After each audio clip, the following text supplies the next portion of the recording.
ಕೋಟಿ ಕೋಟಿ ಬೆಲೆಯ ಸಾರ್ವಜನಿಕ ಆಸ್ತಿ ಲೂಟಿ, ಕಣ್ಮುಚ್ಚಿ ಕುಳಿತ ಜಿಲ್ಲಾಡಳಿತ.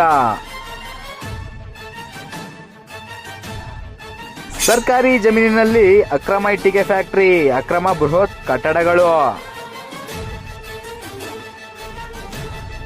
ಪ್ರಜಾಪ್ರಭುತ್ವದ ವ್ಯವಸ್ಥೆಯಲ್ಲಿ ಪ್ರಜೆಗಳ ಹಿತ ಕಾಯಬೇಕಾದ ಸರ್ಕಾರಗಳು ಮತ್ತು ಅಧಿಕಾರಿಗಳು ಸಾರ್ವಜನಿಕ ಆಸ್ತಿ ರಕ್ಷಣೆಯಲ್ಲಿ ಎಷ್ಟರ ಮಟ್ಟಿಗೆ ವಿಫಲವಾಗುತ್ತಿದ್ದಾರೆ ಅನ್ನೋದಕ್ಕೆ ಇಲ್ಲಿದೆ ನೋಡಿ ಒಂದು ಜ್ವಲಂತ ಉದಾಹರಣೆ.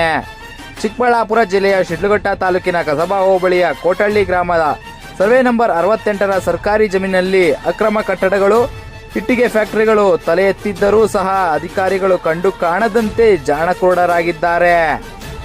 ಒಂದೆಡೆ ಬಡವರು, ದಲಿತರು ಮತ್ತು ಭೂರಹಿತರು ಸಾಗುವಳಿ ಚೀಟಿಗಾಗಿ, ಹಕ್ಕುಪತ್ರಕ್ಕಾಗಿ ನಮೂನೆ 50-53ರ ಅಡಿಯಲ್ಲಿ ಅರ್ಜಿ ಹಾಕಿ ವರ್ಷಗಟ್ಟಲೆಯಿಂದ ಕಾಯುತ್ತಿದ್ದಾರೆ. ದರಖಾಸ್ತು ಕಮಿಟಿಗಳು ರಚನೆಯಾಗದ ಕಾರಣ ಬಡ ರೈತನಿಗೆ ಸಾಗುವಳಿ ಚೀಟಿ ಸಿಗುವುದು ಇಂದಿಗೂ ಕನಸಾಗಿಯೇ ಉಳಿದಿದೆ. ಆದರೆ ಮತ್ತೊಂದೆಡೆ ವ್ಯವಸ್ಥೆಯ ಮೂಗಿನ ನೇರಕ್ಕೆ ಪ್ರಭಾವಿ ವ್ಯಕ್ತಿಗಳು ಎಕರೆಗಟ್ಟಲೆ ಸರ್ಕಾರಿ ಭೂಮಿಯನ್ನು ನುಂಗಿ ನೀರು ಕುಡಿಯುತ್ತಿದ್ದಾರೆ. ಕೋಟಹಳ್ಳಿ ಗ್ರಾಮದಲ್ಲಿ ಸುಮಾರು 227 ಎಕರೆ ಸರ್ಕಾರಿ ಖರಾಬು, ಗೋಮಾಳ, ಗುಂಡುತೋಪು ಹಾಗೂ ಕೆರೆ ಸೇರಿದಂತೆ ಕೋಟ್ಯಾಂತರ ರೂಪಾಯಿ ಬೆಲೆ ಬಾಳುವ ಸಾರ್ವಜನಿಕ ಆಸ್ತಿ ಇದೆ. ಸರ್ವೆ ನಂಬರ್ 68ರ ಸರ್ಕಾರಿ ಜಮೀನಿನಲ್ಲಿ ಯಾವುದೇ ಕಾನೂನಾತ್ಮಕ ಪರವಾನಿಗೆ ಇಲ್ಲದೆ ನಿಯಮಗಳನ್ನು ಗಾಳಿಗೆ ತೂರಿ ಬೃಹತ್ ಅಕ್ರಮ ಇಟ್ಟಿಗೆ ಫ್ಯಾಕ್ಟರಿ ಹಾಗೂ ಕಟ್ಟಡಗಳು ತಲೆ ಎತ್ತಿವೆ.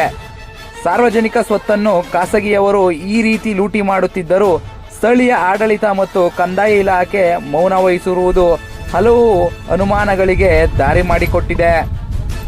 ಕೋಟಹಳ್ಳಿ ಗ್ರಾಮದ ಸರ್ವೆ ನಂಬರ್ಗಳಾದ 68, 85, 11, 2, 20, 27, 48, 41, 108 ಮತ್ತು 117ರಲ್ಲಿ ಬೃಹತ್ ಒತ್ತುವರಿಯಾಗಿದೆ. ಕಾಂಪೌಂಡ್ ಹಾಕಿಕೊಂಡಿದ್ದಾರೆ. ಜಿಲ್ಲಾಡಳಿತದ ಕಣ್ಣೆದುರೇ 106 ಎಕರೆ ಭೂಮಿ ಲೂಟಿಯಾಗುತ್ತಿದ್ದರೂ ಅಧಿಕಾರಿಗಳು ಮಾತ್ರ ಕಣ್ಣಿಗೆ ಬಟ್ಟೆ ಕಟ್ಟಿಕೊಂಡು ಕುಳಿತಿದ್ದಾರೆ. ಚಿಕ್ಕಬಳ್ಳಾಪುರ ಜಿಲ್ಲಾಧಿಕಾರಿಗಳು ಹಾಗೂ ಕಂದಾಯ ಇಲಾಖೆಯ ಉನ್ನತ ಅಧಿಕಾರಿಗಳು ಇನ್ನಾದರೂ ಎಚ್ಚೆತ್ತುಕೊಂಡು ಕೋಟಹಳ್ಳಿ ಸರ್ವೆ ನಂಬರ್ 68ರಲ್ಲಿರುವ ಅಕ್ರಮ ಇಟ್ಟಿಗೆ ಫ್ಯಾಕ್ಟರಿಗಳು ಹಾಗೂ ಅಕ್ರಮ ಮಹಾ ಒತ್ತುವರಿಯ ವಿರುದ್ಧ ಕಾನೂನಿನ ಚಾವಟಿ ಬೀಸುತ್ತಾರಾ ಅಥವಾ ಪ್ರಭಾವಿಗಳ ಒತ್ತಡಕ್ಕೆ ಮಣಿಯುತ್ತಾರಾ ಕಾದು ನೋಡಬೇಕಾಗಿದೆ. ನರಸಿಂಹಮೂರ್ತಿ ಪಿತ್ರಾಜಿ ಆಸ್ತಿ 3 ನಂಬರ್ ಇದೆ.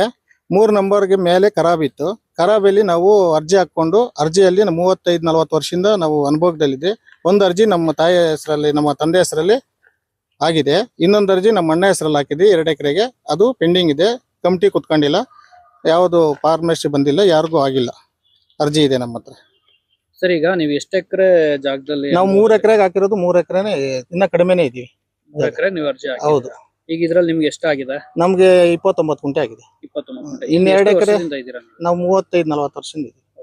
ಇನ್ನು ಉಳಿಕೆ 2 ಎಕರೆಗೆ ಸಂಬಂಧಪಟ್ಟಂತ ಅಧಿಕಾರಿಗಳು ಯಾರು ಸರ್ವೆ ಬಂದಿದ್ರಾ? ಹೌದು, ದಿಲೀಪ್ ಅದು ಬಿಡ, ಅದು 60 ಇಲ್ಲಿ 4 ಜನಗೆ ಇದಾಗಿದೆ. ಮತ್ತೆ ಮಶಾಣಗಾಗಿದೆ. ಇದೇ ಸರ್ವೆ ನಂಬರ್ ಅಲ್ಲೇ ನಾವು 2 ಸರಿ ದಿಲೀಪ್ ಅವರು ಸರ್ವೆ ಮಾಡಿದ್ದಾರೆ. ಅರ್ಜಿ ಹೋಗಿ ಊರೆಲ್ಲ ಸೈನ್ ಮಾಡಿದ್ದಾರೆ. ಅವ್ರ ಹತ್ರ ಇದೆ, ದಿಲೀಪ್ ಅವ್ರ ಹತ್ರ. ಮತ್ತೆ ಮೊನ್ನೆ ಅರ್ಜಿ ಹಾಕಿ ಎಲ್ಲ ಒಂದು 3 ತಿಂಗಳಾಗಿದೆ ಸರ್ವೆ ಮಾಡ್ಕೊಂಡು ಹೋಗಿದ್ದಾರೆ. ನಾವು ಅಜಿತ್ ರೈ ಅಂತ ಇವರಿದ್ರಲ್ಲ ತಹಸೀಲ್ದಾರು, ಅವ್ರ ಹತ್ರ ಹೋಗಿದ್ವಿ. ಇದು ಮೀಟಿಂಗ್ ಎಲ್ಲ ಆಗ್ಬೇಕು, ಫಾರ್ಮಾಲಿಟಿ ಬರಬೇಕು, ಕಮಿಟಿ ಇದರಲ್ಲಿ ನಿಮ್ಗೆ ಅರ್ಜಿ ಇರೋದನ್ನ ಕಮಿಟಿಗೆ ಬಂದ್ರೆ ಎಲ್ರಿಗೂ ಮಾಡ್ಕೊಡ್ತೀವಪ್ಪ ಅಂತ ಹೇಳಿದ್ದಾರೆ.